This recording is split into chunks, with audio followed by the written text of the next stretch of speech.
अस्सलाम वालेकुम, मैं हूं रईस ज़ाहिद। अच्छा जी, आज कुछ अच्छी खबरें हैं, उस हवाले से बात करते हैं।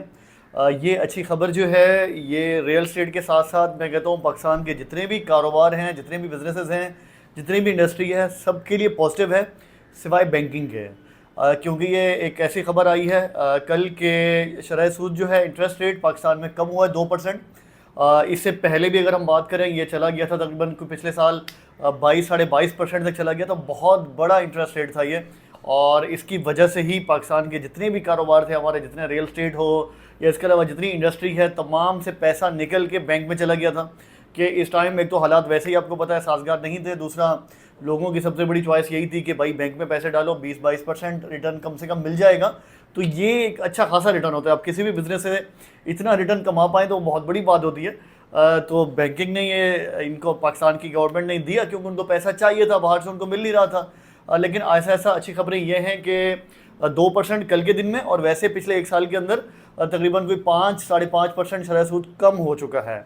अब ये अभी भी आइडियल सिचुएशन तो नहीं आई, लेकिन फिर भी चीज़ें बेहतरी की तरफ जाना शुरू हो जाएंगी। बैंक से पैसा निकलेगा और डिफरेंट जो इंडस्ट्री हैं, डिफरेंट कारोबार हैं, उनमें आएगा, और रियल स्टेट में भी आएगा। क्योंकि हम पाकिस्तानियों के पास इन्वेस्टमेंट के मौके नहीं हैं।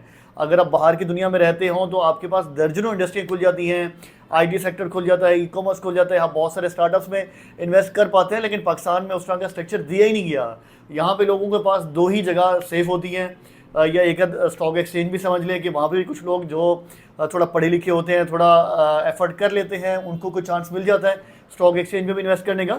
लेकिन इसके साथ साथ बहुत सारे लोगों की जो प्रेफरेंस होती है वो या तो आसान है बैंक में पैसे डाल दें, या रियल स्टेट में डाल दें। क्योंकि इस यहाँ पे वो उस तरह का माहौल अभी नहीं है कि आप किसी और कारोबार में इन्वेस्ट करें और वो ग्रो करेंगे और आपको भी प्रॉफिट होगा। तो अभी वहाँ पे ये पाकिस्तान में ट्रस्ट लेवल इस लेवल पे नहीं पहुँचा है।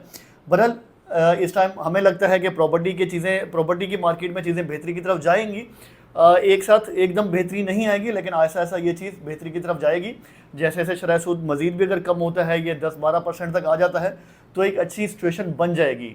देखिए, फिर भी मैं कहूँगा कि वो कोई आइडियल इन्वायरमेंट नहीं है, क्योंकि दो तरह से पैसे मुल्क में आते हैं।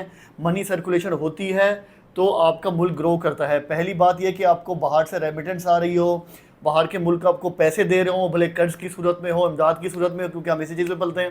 तो वो पैसे आने चाहिए, जैसे भी आएँ तो मुल्क के अंदर पैसे आते हैं तो इंडस्ट्री ग्रो करती है, तमाम कारोबार में पैसा जाता है, मनी सर्कुलेशन होती है, तो हर एक बंदे की जेब में पैसा आता है। और जब ज़्यादा पैसे आते हैं फिर वो खर्च होते हैं, इन्वेस्ट होते हैं। तो ये चीज़ जो है तमाम इंडस्ट्री को चलाती है। जब बाहर से पैसे नहीं आ रहे तो साफ है फिर यही पाकिस्तानियों के जो पैसे हैं वही सर्कुलेट होंगे अभी।